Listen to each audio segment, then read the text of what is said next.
Pets के साथ साथ में आपको मारा भी था। और मतलब मुझे मारा भी, टॉर्चर किया। बुरा तब लगा जब उन्होंने मुझे रैपिस्ट के साथ कंपेयर करा। बट हाथ उठाना, बिना मर्जी के घर आना, स्टूडियो आना। तो आईसीयू में रहने का कोई पर्टिकुलर रीजन, लड़की का कारण है कोई? यार देखो, इतना तो पर्सनली आप मत पूछो यार। देखो ये क्या थोड़ा सेंसिटिव टॉपिक है सर। देखिए, हमारे शो का ऐसा है कि हम जितना ऑडियंस के लिए डीप डाउन जाना चाहते हैं ना, उतना जाएंगे। देखो ये कोई बात नहीं है। फिर तो चाहे आप ये सब बंद कर दो। ठीक है, बंद कर दो भाई, बंद कर दो। Hello guys, Q talk show के इस एक और इंटरेस्टिंग एपिसोड में आप सभी का स्वागत है। आज हमारे साथ है राइजिंग म्यूजिक स्टार सीरीज में खगेश इन द हाउस। ये हिप हॉप सॉन्ग्स गाते हैं, कंपोज करते हैं और खुद ही लिखते हैं। तो आइए जानते हैं इनसे कुछ दिलचस्प बातें इन्हीं की जुबानी, सिर्फ क्यू टॉक शो पे। So Khagesh, how the josh you are at the Q talk show? भाई बहुत ज्यादा, मतलब बहुत ज्यादा मजा आ रहा है मेरे को। एनर्जी काफी ज्यादा हाई है, पर पता नहीं एनर्जी कब तक रहेगी, कब तक नहीं रहेगी। फर्स्ट टाइम है भाई मेरा भी लिटरली ऐसा। मैंने कभी एक्सपीरियंस नहीं करा। मतलब शोज वगैरह, गिग्स वगैरह करे हैं, बट ऐसा इंडोर स्टूडियो में ऐसा कभी नहीं करा। कैसा लग रहा है क्यू टॉक शो पे आके? ब्रो बहुत ज्यादा मजा आ रहा है मेरे को। और दिल से धन्यवाद भाई आपका, और पूरी भाई क्यूपिक टीम का और पूरे क्यू टॉक वाली टीम का दिल से शुक्रिया करता हूँ मुझे बुलाने के लिए। सो खगेश, हमारे शो पे हम बहुत सारी इंटरेस्टिंग बातें करते हैं, रैपिड फायर्स करते हैं। ये हम बिल्कुल भी पॉडकास्ट वे में हम कभी प्रेफर नहीं करते शो को करना। एकदम बिल्कुल टॉकेटिवनेस जो होती है वो बिल्कुल आपसे हम एक्सपेक्ट करेंगे इस शो में। पक्का पक्का। यही चीज रहेगी मेरी तरफ से। थोड़ा सा आप अपनी जर्नी के बारे में हमारी ऑडियंस को बताइए कि आप एज अ आर्टिस्ट हैं या एज अ म्यूजिक डायरेक्टर हैं या फिर एज अ सिंगर हैं, किस जोनर के आप गाने गाते हैं और आप कितने सालों से कर रहे हैं और अब आगे क्या? देखो मेरे को क्या है, वैसे तो 8 साल हो गए हैं ना, बट मेरे को तब नॉलेज नहीं थी। मतलब तब मैं ऐसे समझता था कि फोन से गाने बनते हैं, ऐसे जैसे करके बना लिए, फोन से रिकॉर्ड करके। इतना भी नहीं पता था कि कैमरों से शूट होता है, ऑडियो अलग बनता है, वीडियो अलग बनता है। मैं सोचता था कि भाई फोन से निकाल लो और हाथों हाथ होता है। मैंने सबसे पहला गाना मतलब स्टार मेकर ऐप आता था उस टाइम पे, उसके ऊपर गाया कैरियोके पे। तो उस टाइम लगा भाई क्या चीज़ बना दी मैंने, है ना। एक मैंने एफ एल स्टूडियो डाउनलोड करा। उस टाइम पहली बार चलाया तो ऐसे लगा भाई मज़ा आ गया, आज तो मज़ा आ गया, क्या चीज़ कर लिया। बट जैसे जैसे आया आगे, तब पता लगा कि यार इतना इजी भी नहीं है। जब चीज़ें समझ में आई कि भाई बहुत सारी चीज़ें होती है और पूरी एक टीम चाहिए होती है, अकेला आदमी कुछ नहीं कर सकता। इसके अलावा मैं मतलब बेसिकली मैं बोलना चाहता हूँ कि मैं मतलब हिप हॉप जोनर करता हूँ, बट मैं कोई सिंगर वगैरह ये नहीं हूँ। मैं एक आर्टिस्ट हूँ, मतलब, है ना। अच्छा। मतलब मेरे को अगर डिफाइन करो तो लिख लेता हूँ, मतलब एक हद तक अच्छा। मैं ऐसे नहीं बोलूंगा कि मैं काफ़ी ज़्यादा अच्छा लिख लेता हूँ, बट चल रहा है। हाँ, सीख रहा हूँ अभी भी, मतलब। ठीक है, बहुत बिल्कुल आदमी सीखते सीखते ही आगे अपने ग्रोथ की तरफ ध्यान देता है। आपको क्या लगता है जयपुर में कितना क्या स्कोप है इस हिप हॉप देखो जोनर के बेसिकली क्या गाने? है कि हिप हॉप अभी इंडिया में भी 20-30 सालों पहले आया था। उससे पहले मतलब बाहर ही चल रहा था, वेस्टर्न कंट्रीज में भी। और सबने मतलब हनी सिंह, बादशाह, रफ्तार, इनसे ही डिस्कवर किया था कमर्शियल हिप हॉप। बट अभी बेसिकली मेन 8-10 सालों में ही हुआ है हिप हॉप का। गली बॉय के बाद लोगों ने ज़्यादा डिस्कवर किया है। उससे पहले भी चल रहा था, बट उससे पहले भी कुछ लोग ही थे, जैसे मैं हो गया। यहाँ के जयपुर में भी बहुत से लोग थे, अच्छा। है ना। और जयपुर में ऐसा सीन है कि यहाँ पे आर्टिस्ट है, काफ़ी अच्छे खासे आर्टिस्ट है, बहुत अच्छा कर रहे हैं, सब क्रेजी काम कर रहे हैं ना। बट यहाँ पे यूनिटी नहीं है, एक चीज़ मैं ये बताना चाहता हूँ। मतलब बाहर मैंने देखा, डिस्कवर किया, मुंबई में डिस्कवर किया, दिल्ली में किया, है ना। वहाँ पे मेरे को यूनिटी दिखी, बट जयपुर में ये चीज़ नहीं है। यूनिटी वाला कोई सीन ही नहीं है, मतलब। तो जयपुर में ऐसा कोई पर्टिकुलर आर्टिस्ट है हिप हॉप इंडस्ट्री का या फिर कोई भी म्यूजिक इंडस्ट्री का जिसको आप पर्सनली बहुत फेवर करते हैं और उससे इंस्पायर होते हैं? मतलब जयपुर में तो क्या है, मेरे को इंस्पायर तो देखो सभी करते हैं, बट मैं जयपुर में ये चीज़, मतलब राजस्थान में ये चीज़ बोलूंगा कि जो राजस्थानी हिप हॉप कर रहे हैं ना, जो मतलब इस लैंग्वेज को बढ़ावा दे रहे हैं, जैसे अक्षत झाकड़ हो गए और मेरे भाई दिशांग भाई हो गए, है ना। ये दो क्या है, मेरे को ऐसे लगते हैं कि हाँ ये अपनी भाषा में कुछ कर रहे हैं, तो मैं इनसे ज़्यादा इंस्पायर हूँ। बाकी क्रेजी काम बाकी सब आर्टिस्ट कर रहे हैं। कुछ लोग इंग्लिश में कर रहे हैं, कुछ लोग चॉपर फ्लो कर रहे हैं, बहुत क्रेजी काम कर रहे हैं सभी, मतलब। तो आप राजस्थानी के जोन के गाने क्यों नहीं गाते? यार ये चीज़ क्या है कि मैं क्या है, उन आर्टिस्ट को सुना है शुरू से ही जिनकी लैंग्वेज क्या है, हिंदी थी या इंग्लिश थी। तो ये राजस्थानी वाली ये चीज़, मारवाड़ी वाली मेरे से नहीं होती। बट मैं खुद ये चीज़ करना चाहता हूँ आगे चल के। मतलब मैं चाहता हूँ कि हाँ मैं इस जोन में भी कुछ ट्राई करूँ या कुछ बनाऊँ। अपनी जो रीजनल लैंग्वेज है उसको आप हाँ। प्रमोट करना चाहते हैं इन फ्यूचर। एक पर्सनल क्वेश्चन। पूछो पूछो। आप अभी थोड़े दिन पहले हमारी टीम से पता लगा आप आईसीयू में थे। हाँ मतलब था मैं, हाँ। उसका कोई पर्टिकुलर रीजन कैसे क्या? मतलब रीजन ऐसे नहीं है, मतलब मेरे को क्या है कि चेस्ट पेन हो गया था एकदम से, मैं काफी ज्यादा अकेला था उस टाइम पे, है ना। मेरी नानी क्या है 6 महीने पहले ही गुजर गई थी, अच्छा। बट मुझे 6 महीने बाद एहसास हुआ कि मेरी नानी चली गई और मैं अकेला हूँ घर पे, और बहुत सारी चीजें हुई उस टाइम पे, सब मैसअप हो गया, तो उसकी वजह से उस टाइम मेरे चेस्ट पेन हुआ और मैं आईसीयू में था, किसी को हम्म। पता नहीं था कुछ भी। ये सब सीन था वो, तो काफी ज्यादा लो फील किया मैंने उस टाइम तो।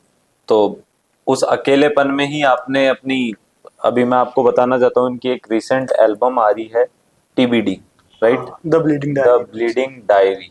मैं मान के चल रहा हूँ बहुत खतरनाक लेवल की इन्होंने गाने निकाले हैं, 30 ब्लॉकबस्टर गाने आ रहे हैं उसमें। शुभकामनाएं आपको आपकी एल्बम के थैंक यू लिए। यार उसका चंदन भाई। उसका एल इंट्रो भी आई थिंक अभी आपने रिलीज कर दिया हाँ, है उसका उसका। इंट्रो कर दिया रिलीज। जो आपकी एल्बम है द ब्लीडिंग डायरी, उसके पीछे की कुछ ऐसी स्टोरी है जिसने आपको इंस्पायर किया, एक पूरी एल्बम लिख डाली आपने? मतलब क्या है कि ऐसे था कि मैं शुरू से जब मैंने म्यूजिक स्टार्ट किया था ना, तो ही मैं चाहता था कि यार कभी मेरी भी एल्बम आए, बट मैंने बहुत बार ट्राई करी एल्बम बनाने की, बट नहीं हुए, मतलब मेरे से सिंगल गाने ही नहीं बने, हम्म। तो एल्बम तो बहुत दूर की बात है। और मैं चाहता था कि एक कॉन्सेप्चुअल एल्बम हो जिस पे मैं काम करूँ आगे चल के, सारी चीज़ें उसमें रियल हो, कोई भी ऐसे फेक वेक वगैरह ना हो, कुछ भी ना हो, इसलिए मैं चाहता था। और ये नाम मैंने इसलिए सोचा कि मेरे पास एक डायरी थी, है ना, जो मैंने इंट्रो में बताया, है ना। तो मैंने सोचा कि यार कुछ इसी के बेस पे करते हैं, मतलब रियल एकदम, कुछ फेक ना हो, सब कुछ रियल करते हैं, क्योंकि बहुत सारे आर्टिस्ट हैं जो फेक वगैरह करते हैं, फेक चीज़ें, हम्म। बट अपन ऐसे नहीं है। तो इसलिए मैंने सोचा कि एक डायरी बेस पे एल्बम बनाते हैं, उसका नाम द ब्लीडिंग डायरी रखते हैं, हम्म। और करते हैं मतलब ये काम। नाम की कोई पर्टिकुलर इंस्पिरेशन आपको मिली कहीं से? मतलब इसकी कहानी ऐसे है कि मैं था, मेरा एक दोस्त था हिमांशु, हम हम्म। बैठे थे एक जगह पे, हम्म। तो मैंने उसको बताया कि ब्रो एक एल्बम पे काम करते हैं, चालू करते हैं, तो उसने बोला कि क्या नाम रखे, है ना। तो क्लासमेट की एक वो आती है प्रैक्टिकल फाइल, वहाँ पे वो पड़ी थी, उसके पीछे लिखा हुआ था लीडिंग बुक, है ना। तो हमने सोचा कि यार लीडिंग बुक नाम रखते हैं ना। फिर हम जैसे आए स्टूडियो में, सुधीर भाई थे और एक यश भाई थे, हम्म। हमने दोनों को बताया कि ब्रो लीडिंग बुक नाम रखे क्या, तो उन्होंने लीडिंग नहीं सुना, उसको ब्लीडिंग ही सुना, अच्छा। है ना। तो वो बोले यार ब्लीडिंग बुक रखते हैं अपन। तो मैंने सोचा यार मेरे पास एक डायरी भी पड़ी है, तो हमने इसको ब्लीडिंग डायरी रखते हैं। फिर मेरे को सुधीर भाई ने बोला कि यार ब्रो कुछ ऐसा करते हैं कि अपने नाम के आगे भी द लगे, हम्म। जिंदगी में ऐसा करना है। तो फिर हमने सोचा कि इसको टीबीडी रखते हैं, द ब्लीडिंग डायरी। तो फिर यहाँ से ही एकदम से आया आइडिया, और उस टाइम ही आया ये बहुत सब। हॉरर टाइप सा नाम लग रहा है ये, द ब्लीडिंग डायरी। हॉरर तो ऐसा है कि वो डायरी मेरे पास पड़ी है ना, तो मैं उसको जब भी पढ़ता हूँ ना अब, तो मुझे सच में वो खून जैसे ही दिखता है वो सब कुछ उस डायरी के अंदर। ओ, आपको मेरे ये बताओ तो। रोंगटे खड़े हो रहे हैं एक्चुअली में। क्योंकि ये जो आपका जो मैंने पोस्टर देखा उसका एल्बम का, हाँ, उसमें भी मतलब कि आप खड़े हो, उसके चारों तरफ मतलब ऐसे खून बिखरा हुआ सा है। इसका कोई स्पेसिफिक रीजन ऐसा बनवाने का इस तरह? मतलब ऐसे थे कि यार वो डायरी पहले मैं पढ़ता था तो मेरे को मतलब बहुत खुशी होती थी भाई, मतलब कि भाई हाँ है कुछ चीज़ ऐसी भी। बट अभी जैसे मैंने दिसंबर के टाइम में से उसको मैंने डिस्कवर ज़्यादा किया, मतलब पहले तो मैं सोचता था कि यार ऐसे ही है, चलने देते हैं ना। हम्म। बट जब वो चीज़ चली गई, तो उसके बाद क्या है, दुख ज़्यादा होता है, हर इंसान की फितरत यही होती है भाई। देखो हम्म। मैं बताऊँ तो, जैसे एपी ढिल्लो भाई का भी कुछ दिन पहले आया था पॉडकास्ट, उन्होंने भी बोला था कि यार जैसे खो जाए तो सोना और मिल जाए तो मिट्टी, तो वही सेम बात है कि वो चीज़ खो जाती है ना, तो उसके बाद ही पता लगता है कि भाई वो सोना थी। तो मैं अब जब भी मतलब वो पढ़ता हूँ ना, तो मेरी आंखों में से आंसू निकल जाते हैं, और वो आंसू ही मुझे ब्लड के टाइप में दिखते हैं। और वो जो लिखा हुआ है वो शाही नहीं दिखती, वो सब मुझे ऐसा लगता है कि भाई कोई ब्लड सा बना हुआ है, और ये सब चीज़ें लिखी हुई है, तो उसी से ही है यार ये सब बहुत कुछ। बहुत अच्छा एल्बम का जो आपने पोस्टर डिजाइन करवाया है वो बहुत अच्छा है। अभी एल्बम रिलीज हुई नहीं है, तो हाँ, एल्बम रिलीज से जो पहले वाली एग्जैक्ट फीलिंग होती है किसी भी एक आर्टिस्ट के लिए, वो कैसी होती है? मतलब मैं क्या एक्साइटेड भी हूँ ना, और मेरे को थोड़ा डर भी लग रहा है, क्योंकि इसमें क्या है, थोड़े सेंसिटिव टॉपिक भी है, कि कुछ हो ना जाए, कंट्रोवर्सी ना हो जाए। जैसे मैंने ये पोस्टर रिलीज करे, हम्म। उसके बाद मैंने इंट्रो डाला, तो इंट्रो में मैंने वॉइस मेल्स भी यूज़ करी थी और कुछ और चीज़ें भी यूज़ करी थी जो रियल थी। हम्म। उसके बाद मेरे पास चंडीगढ़ से कॉल आते थे, डेथ डेथ थ्रेट्स आते थे, मतलब मेरे पास बहुत सारे अननोन नंबरों से कॉल आए, लगभग 200-300 आए लगातार 2-3 दिनों तक। अभी भी आ रहे भाई, जब मैं आज आ रहा था यहाँ पे, आज भी मेरे पास अननोन नंबर से कॉल आ रहे थे। तो ये डेथ थ्रेट्स मिल रही है उसके बाद, बट ठीक है कि कुछ होगा तो देखा जाएगा। खगेश डरते हैं इन डेथ थ्रेट से? तो डर मतलब ऐसे है कि अब तो ये चीज़ें पब्लिक हो गई, हम्म। तो मैं इतना ज़्यादा वैसे नहीं डरता, बस मुझे डर इस बात का लगता है कि मेरे पीछे मम्मी पापा लोग हैं, तो बस इसी चीज़ का। आपको पर्सनली नहीं लगता आर्टिस्ट के पीछे डेथ थ्रेट ज्यादा होती है और राइवलरीज ज्यादा जुड़ती है? आर्टिस्ट, किसी भी ये आर्टिस्ट के, जैसे अपन एग्जांपल सिद्धू मूसेवाला का ले लें, या फिर जितने भी अपने पंजाब के भी जितने आर्टिस्ट हैं, वो भी लगभग इसी दौर से गुजरे हैं और ऐसे ही लाइक उनको डेथ थ्रेट्स मिली है। ये चीज़ क्या है कि वो तो क्या है, देखो गोट आर्टिस्ट हो गए, लिटरली बताऊँ मैं उनकी बराबरी नहीं कर सकता, है ना, बट ये चीज़ होती है। मतलब जैसे आर्टिस्ट की रेट बढ़ती है ना, तो उसके हेट भी बढ़ती है, वो सेम बात है। अच्छा, ये बहुत अच्छी लाइन है, क्या ये एक बार चीज़ रिपीट करेंगे आप? जैसे आर्टिस्ट की क्या है, रेट बढ़ती जाती है ना मार्केट में, ब्रांड वैल्यू, तो रेट के साथ हेट भी बढ़ती है। और आप जितना ज्यादा सच बताओगे ना गानों में, जितना ज्यादा खुद के बारे में बताओगे, हम्म। तो लोगों को डर रहता है, इनसिक्योरिटी रहती है कि कहीं ये कुछ बोल ना दे, कुछ हो ना दे, तो इसी वजह से भी ये सब है। तो इसके पीछे की एग्जैक्ट कहानी क्या है, मतलब कि द ब्लीडिंग डायरी है और आप एक डायरी का भी आप बार बार जिक्र कर रहे हैं और डेथ थ्रेट्स, थ्रेट्स मिल रही है आपको, सो ये एग्जैक्टली दे कौन रहा है, मतलब इसके पीछे की ओवरऑल कहानी अगर आप मतलब बताना मैं इसको देखो ब्रीफली तो नहीं बता सकता है ना, क्योंकि बहुत सारी चीजें हैं, बट मैं शॉर्ट के अंदर बताता हूँ कि वो डायरी क्या है कि किसी ने मेरे को दी थी, है ना, तो वो हर दिन अपने जिंदगी का हर दिन वो उस डायरी में लिखती थी, और उसके बाद उसने मेरे को, लिखती थी, मतलब हाँ कि मतलब आप एक एक, लड़की थी। अच्छा उससे इंस्पायर होके ये पूरा एल्बम अपना है ऐसा? हाँ मतलब कह सकते हैं एक तरीके से कि उससे इंस्पायर है, बट पहले कुछ गाने ऐसे भी है जो हमने उस चीज़ से रिलेटेड है, बट उस वजह से नहीं बनाए, और कुछ गाने हैं कि हमने उसी वजह से बनाए हैं इसमें। अच्छा। हाँ, तो वो डायरी क्या है, हर दिन लिखती थी अपने दिन को बारे में, जब से मेरे से मिलती थी या फिर कुछ और भी चीज़ होती थी, तो हर चीज़ लिखती थी। तो उस टाइम पे तो तब मेरे को मतलब एक दो फोटोज़ का भी आई, तो मैंने ऐसे हल्के में लिया कि यार ये तो हर आदमी करता होगा, बट अब मैं जब पढ़ता हूँ तो ऐसे मतलब डर जाता हूँ मैं कि यार ये भी क्या टाइम रहा होगा, या जो भी कुछ रहा होगा। ये चीज़ है, मेरे बारे में भी लिखी हुई है कि मैंने भी बहुत सारी गलतियाँ करी। अब समझ में आती है कि हाँ भाई मैं भी गलत था उस टाइम पे। तो आपने जो भी एक्स पर्सन था उसकी डायरी से आपने एक पूरी एल्बम इंस्पायर होके पूरी एल्बम लिख दिया आपने? हाँ मतलब ऐसे ही करी, मतलब मैं थैंक यू बोलना चाहता हूँ भाई पूरी टीम को जिसने मेरी हेल्प करी इस चीज़ में, है ना, बहुत सारे आर्टिस्ट है इसमें, हम्म। है ना, और मतलब उनके बिना ये काम नहीं हो पाता, लिटरली नहीं हो पाता। बट एल्बम मतलब मैं सच बताऊँ तो हमने ये एल्बम लिख ली थी 15 दिन के अंदर, पूरे 30 गाने, बट इन 15 दिन को लाने में 8 साल लग गए हमें ब्रो। बट हमने ये कर लिया 15 दिन में, बट 8 साल लग गए इस चीज़ को लाने के अंदर। मतलब जो इंट्रो में भी ये चीज साफ झलक के आती है कि ये कोई ना कोई एक फीमेल कैरेक्टर से लिंक्ड लाइक इंट्रो है। हाँ मतलब इंस्पायर है मैं, मतलब बहुत ज़्यादा इंस्पायर हुआ था उनसे भी, और अभी भी होता हूँ। मतलब मैं जब उस डायरी को पढ़ता हूँ या जो भी वो मेमोरीज है मेरे साथ में, बहुत कुछ किया मेरे लिए। मतलब मैं छोटा ही मानूंगा खुद को भी यहाँ पे कि मैं थैंक यू बोलना चाहता हूँ, मतलब ये चीज़ है। और मतलब मुझे समझ में नहीं आ रहा है कि मैं इस चीज़ के बारे में क्या बोलूँ, बट ठीक है मतलब। इमोशनल थोड़ा सा हाँ मतलब कुछ ज़्यादा ही है। उसमें, जैसे कि आपने एक, सॉरी टू मतलब आपके इमोशनल्स पे मैं जा रहा हूँ, तो उसमें जैसे कि एक जैकेट का जिक्र किया था आपने, मतलब कि हाँ एक इंट्रो जैकेट में है, भी हाँ कि आज भी देखो मैं वो उस जैकेट को। कैमरे के पीछे भी वहाँ पड़ी होगी वो जैकेट, अच्छा। है ना, वही है। मतलब मैं जब भी शो अच्छा करने वो जाता जैकेट। हूँ, हाँ जब भी मैं शो करने जाता हूँ या कोई गिग करने जाता हूँ ना, वो जैकेट मैं हमेशा लेके जाता हूँ अपने लक्की साथ। जैकेट है ये आपकी? लक्की नहीं है, मतलब वो जैकेट मेरे क्या है, छोटी है वैसे तो, मैं सच बात बताऊँ तो, है ना, वो फीमेल कैरेक्टर है, उन्होंने ही ली थी वो जैकेट मेरे लिए, है ना, तो मेरे बर्थडे पे दी थी इसी अच्छा। साल 2024 के अंदर ही। अच्छा। तो वो मेरे छोटी थी, है ना, बट मैंने उनको बताया नहीं कि ये छोटी है या जो भी चीज़ है, बट मैंने वो रख ली कि भाई ठीक है। तो वो मेरे पास अभी भी रहती है, मतलब तो उसको मैं लेके जाता हूँ कि यार कुछ है तो अगर कुछ हो जाए इससे तो ठीक है। वो अभी आपने एक एपी ढिल्लों की वो लाइन बोली थी, एक बार दोहराएंगे उसको? वो लाइन ये थी कि खो जाए तो सोना और मिल जाए तो मिट्टी। ये चीज यहाँ प्रूव हो रही है। हाँ ये चीज़ प्रूव होती है। बिल्कुल। आपकी इंडस्ट्री में एक वर्ड बहुत फेमस है, घोस्ट प्रोडक्शन। हाँ घोस्ट प्रोडक्शन, तो ये एग्जैक्टली जो नए आर्टिस्ट है उनको थोड़ा सा अगर आप समझा सकें कि मतलब घोस्ट घोस्ट प्रोडक्शन क्या होता है कि बहुत सारे काम होते हैं मतलब प्रोडक्शन के अंदर, म्यूजिक के अंदर। तो इसका मतलब ये है कि आपने उनमें काम किया है, आपको पैसे मिले उस चीज़ के, बट आपका क्रेडिट या नाम नहीं है। ये चीज़ मतलब बहुत चलती है वेस्टर्न कंट्रीज में, तो बहुत ज़्यादा है, यहाँ पे भी बहुत ज़्यादा मतलब चलती है। मतलब पैसा कमाने के लिए आर्टिस्ट करता है, और मैं इसे गलत भी नहीं मानता, क्योंकि इनिशियल डेज में आपको चाहिए सर्वाइव करने के लिए वो चीज़, है ना। तो आप किसी के लिए अगर काम कर रहे हो और वो आपको पैसा दे रहे हो उस चीज़ के लिए, तो वो गलत नहीं है, मैं तो ये मानता हूँ, है ना। आपने भी किया है? हाँ मतलब मैंने बहुत सारा काम किया है ये वाला, हम्म। बट एक हद तक बाद मतलब छोड़ देना चाहिए, या फिर खुद के लिए भी करना चाहिए, दोनों को साथ साथ मैनेज करके करो, क्योंकि बिना पैसे दे ब्रो कुछ भी नहीं है।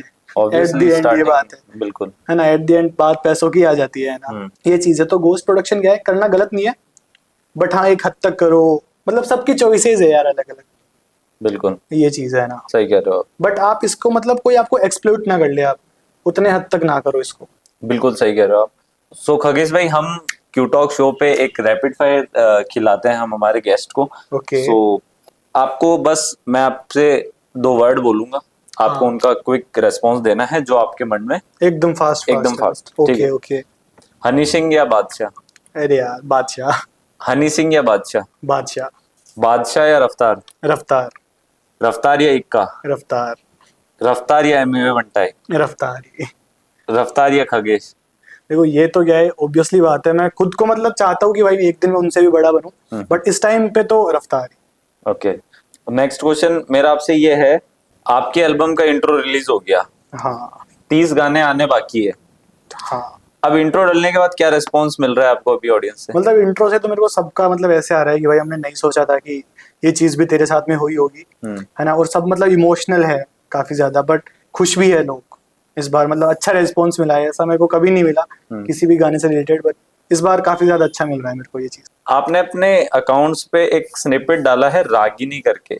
हाँ स्निपेट मैं बताना चाहता हूँ कि किसी भी म्यूजिक को आप रिलीज करने से पहले एक छोटा सा स्निपेट इसलिए डालते हैं ताकि लोगों को पता लगे कि ये किस बारे में होने वाला है।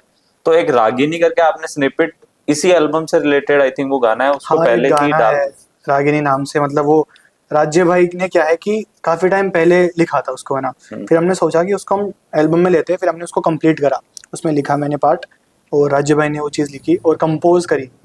फिर सोचा कि यार ये तो कुछ अलग ही चीज़ बन गई, मतलब वो सुनने के बाद पता नहीं लगता कि लिरिक्स का क्या मतलब है, मतलब वो एक फोक साउंड है, बट वो गाना क्या है, सोसाइटी के लिए है। वही सोसाइटी जिसे रद्दी पर फर्क नहीं पड़ता चीज से, बट वो सोसाइटी के लिए कि आजकल जो भी प्यार मोहब्बत होती है, ब्लैकमेल वगैरह होते हैं, 2 दिन के प्यार में लड़कियों से कुछ भी मंगा लेते हैं, आप समझ रहे हो मेरी बात, है ना। फिर ब्लैकमेल करते हैं लड़के, तो उस चीज से है कि उसके बारे में है वो चीज, एक सोसाइटी के लिए भी कुछ मैसेज है उसमें। 2 लाइन नहीं ये रागिनी। बड़ा मत हुआ। ठीक है, कोई बात नहीं। आपका फर्स्ट सॉन्ग? ऑफिशियली तो मैं बोलूँ तो वो विमी था, WIM नाम से। हम्म पारव था मेरे साथ उसमें, और मनिक भाई थे, हम्म विकास भाई ने वो डायरेक्ट और शूट किया था। पहला तो ऑफिशियल तो मैं वही बोलूंगा। उसकी गाने की 2 लाइन सुनाना चाहेंगे वो आप? मतलब ऐसे था कि वो गाना भी ऐसे ही बना था, एकदम से मेरे पास पारव का फोन आता है कि ब्रो एक गाना करते हैं, कुछ गैंगस्टा हिप हॉप करते हैं लिरिकल में, अच्छा। यहाँ पे कोई कर नहीं रहा। तो मेरे पास कॉल आया, मेरे को बीट भेजी भाई ने, तो मैंने लिखा, है ना। तो उसमें मतलब ऐसी लाइनें थी कि डेफिनेटिव एडिशन, ये गाना पूरा रोक बेटे, एक sharp hit and you are going knock बेटे, राइफल और कारतूस तो इनहेरिटेंस, अब पिए हमें हैनेसी और कभी कभी भोक बेटे, ना हमें फर्क पड़ता है, चाहते जिस रास्ते से वहाँ नरक पड़ता है, इनकी राशि डिस्प्लेस करूँ वर्क लगता है, हम साथ में है वीरे ये तो जर्क लगता है, ये सिर्फ रील में गैंगस्टर रियल लाइफ में नहीं, बातें बड़ी बड़ी शामिल किसी स्ट्राइफ में नहीं, एट्रोपी अब इनकी बुद्धि वैनिश हो चुकी, जो धार मेरे भाइयों में तेरी नाइफ में नहीं। या प्रो, ये आप ही का लिखा हुआ है? हाँ ये मेरा ही बहुत लिखा अच्छा हुआ लिखते हो यार आप। आपकी खुद के ही गाए हुए गाने की 4 लाइनें हमारी ऑडियंस के लिए। है। मतलब जो रिलीज हो गया पहले उसकी सुनाता हूँ मैं ना, 4x4 नाम से है, मतलब ओलिव भाई केवी भाई मेरे को पंजाब से उन्होंने मेरे को भेजा था कि ब्रो इस पे कुछ करते हैं, तो उस पे लिखा था हमने। उसके अंदर ये चीज थी कि पहले हम सीधे साधे थे, अब देखो औकात के बाहर है, प्यार पैसों से खरीदा वो भी बेशुमार है, मेरी इंटीग्रिटी क्लैरिफाइड डॉलर में चले, पहले चुप रहते थे आज शेर की दहाड़ है, 2 असले है साथ में ये मेरी सरकार है, नाकामी को तोला तभी पीछे कतार है, हमें शेर मैंने किए बहुत ही शिकार है, मुझे सब पता कौन सब कौन गद्दार है, वर्ड शफल करके डबल करके ट्रबल दे दूं, एरोगेंट हूँ पर सबको अपना हम्बल दे दूं, हमने सपने देखे बड़े और पैर भी पसारे, हार्ड वर्क को मैं नाम कैसे स्ट्रगल दे दूं, आज बापू खुश है और मुच्छा कर मर्रोड़ी मार है, माँ मेरी लक्ष्मी या पिसों से तिजोरी हाल है, और जब भी वेगन चाले गाँव में और पैदल में चालू तो मन देख कर तेरो पूरो शहर हल है। बहुत बढ़िया। ये था उसमें ब्रो। बहुत बढ़िया गाया आपने। कमेंट और लाइक करके जरूर अप्रिशिएट करें किसी भी आर्टिस्ट को।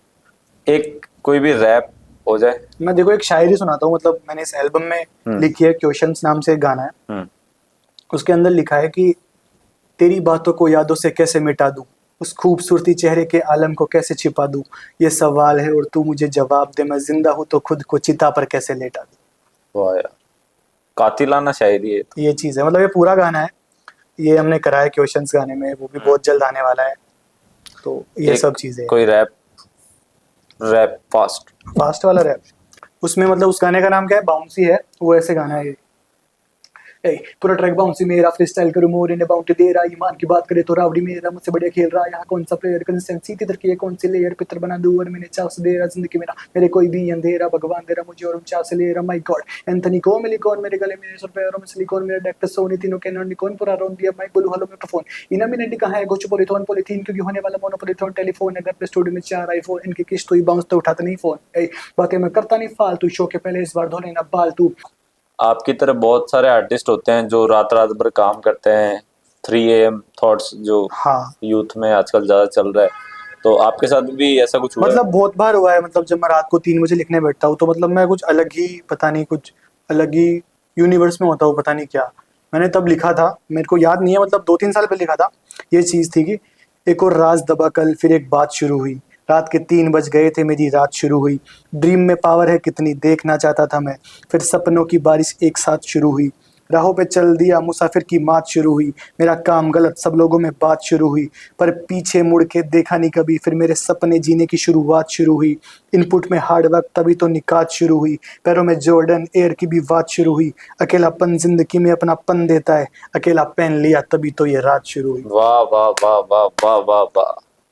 ये चीज़ है कि मतलब अकेलापन और अकेला पेन, ये 2 वर्ड है, सिर्फ ए और ई का ही डिफरेंस है दोनों में। अकेलापन और अकेला पेन, वाह।